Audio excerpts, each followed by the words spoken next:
Good evening, respected participants and all my dear friends. I am Madhurai Gangopadhyay and I have with me my co-writer Dr. Baijayanti Mukhopadhyay, and we would like to present before you our paper titled Synthesis of the Real and Fantastic, a comparative study of magic as a crucial weapon in the battle of good versus evil between Rowling's Harry Potter series and Satyajit Ray's Gupi Gayen Bagha Bayen. Now, reality in itself is a very subjective notion. Each and every individual's personal experiences culminates to offer them their very own picture of reality. Every part of which is very real to them. For example, we remember that Harry speaking in Harry Potter and the Philosopher's Stone of his dream. He speaks to the Dursleys of his dream about a motorcycle flying. But immediately he is scolded and he is reprimanded by Vernon Dursley, saying that motorcycles do not fly. At which Harry says that the Dursleys hated anything to behave in a way it shouldn't behave in a normative way. That is, even if it is in a dream or a cartoon. That is because as adults, we are very quick to dismiss and discard everything that does not fit into normative standards. But we fail to understand that these standards are essentially very arbitrary, with no fixed grounds to validate them as the only truth. The element of fantasy and wish fulfillment heartily blooms in the Harry Potter series by Rowling, as well as in Upendra Ray Chaudhury's creation of Gupi and Bagha and their adventure in his story Gupi Gayen Bagha Bayen, which was later widely popularized through the film adaptation by his grandson, the Oscar-winning filmmaker Satyajit Ray, through a film of the same name in 1969, whose poster you can see on the right side of my screen.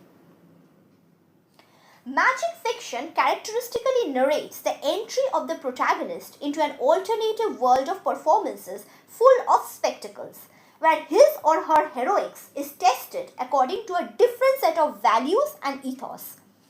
As Harry boards the Hogwarts Express from platform 9 3/4, he experiences several crossovers in his journey from the Muggle world to the Wizarding world.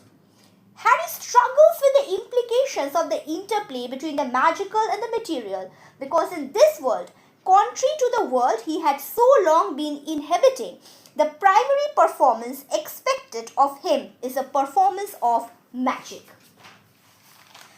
Alisa Berger, in her essay Feast, Family and Fun in J.K. Rowling's Harry Potter series, points out that as Harry leaves behind the Muggle world and enters the world of magic, the food he eats and the drinks he consumes becomes not only more magical but also more abundant. This shift is seen not only in the crossover from the Muggle to the magical world, but also from one location to another within the magical world itself, like the magical pubs, be it Three Broomsticks, Hog's Head or Hogwarts, number 12 Grimmauld Place, and so on. During Harry's first impression of the magical world, on his first start of term banquet, Rowling describes Harry's wonder as the empty plates fill magically, and I'm quoting from Harry Potter and the Philosopher's Stone. Harry had never seen so many things he liked to eat on one table: roast beef, roast chicken, pork chops and lamb chops, sausages, bacon and steak, boiled potatoes, roast potatoes, fries, Yorkshire pudding, peas, carrots, gravy, ketchup, and for some strange reason, peppermint humbugs.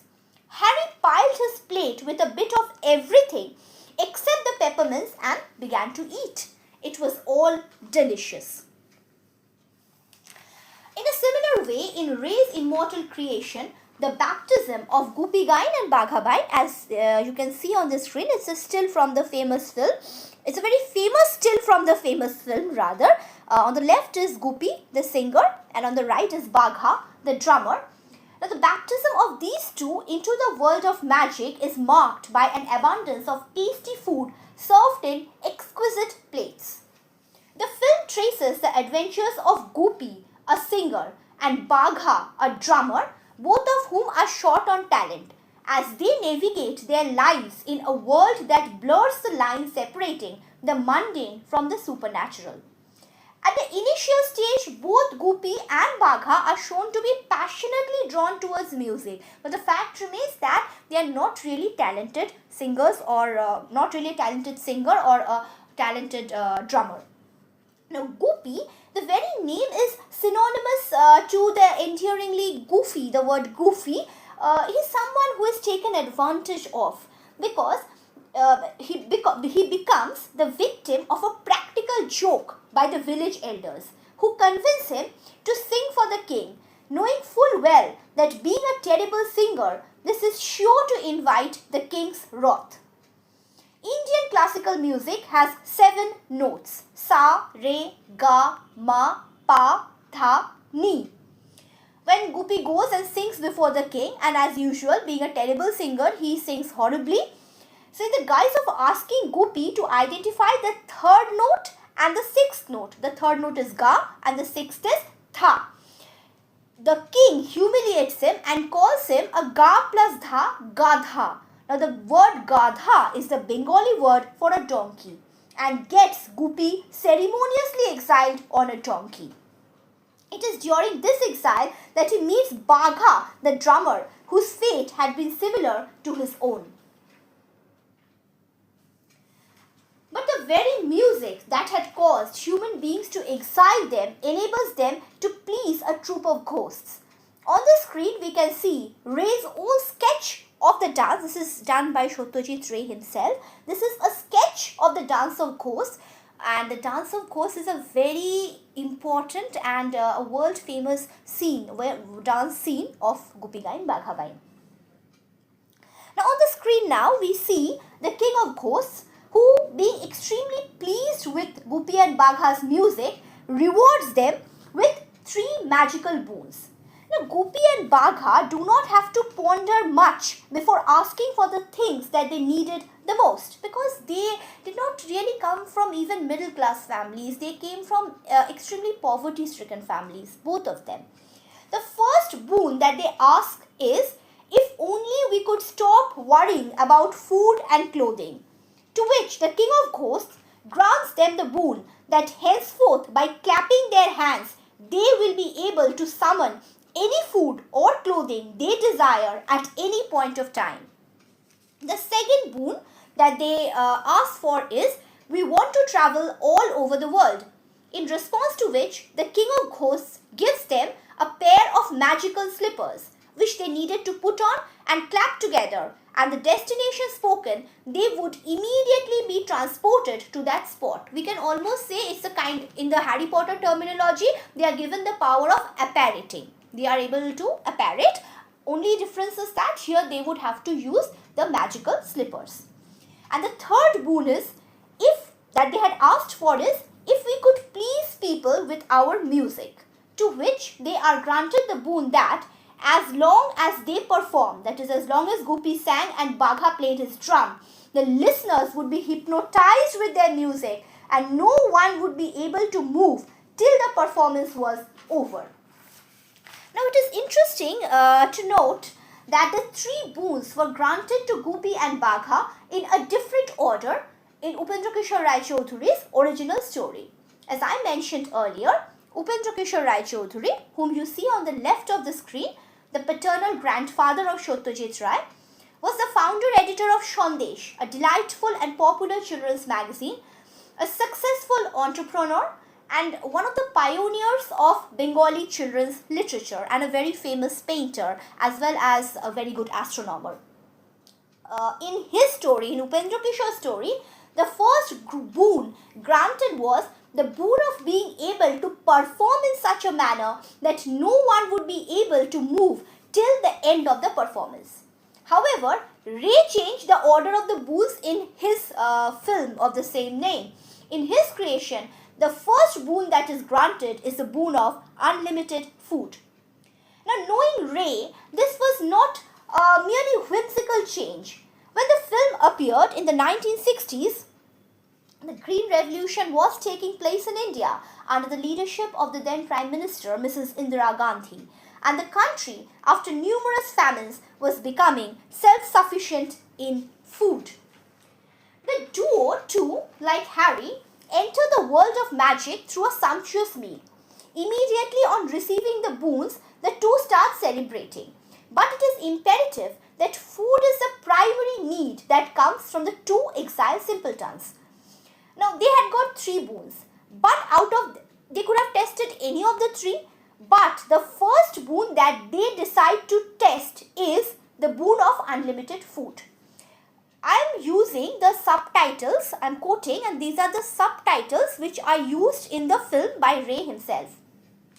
Before the fun begins, I feel, we must have a decent meal.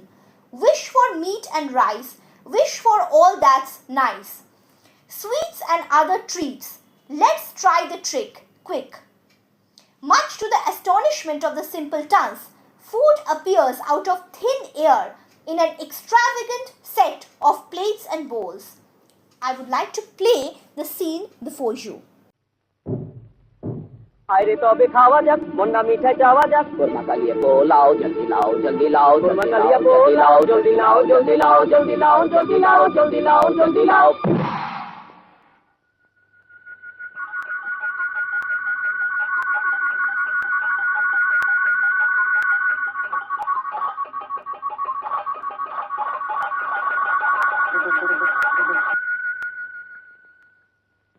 We saw in the video the excitement of Gupi and Bagha, as seen in the scene before, somewhat borders Harry's reaction when he is introduced to the sweets of the wizarding world with the arrival of the trolley witch in his first journey on the Hogwarts Express. Chocolate frogs, pumpkin pastries, Bertie Bott's every flavor beans, among others. The candies not only signal Harry's newfound identity as a wizard, but a part and also a part of the magical world, but it also marks the beginning of Harry and Ron's friendship, as the two share Harry's sweets and Ron gives Harry preliminary information about magic.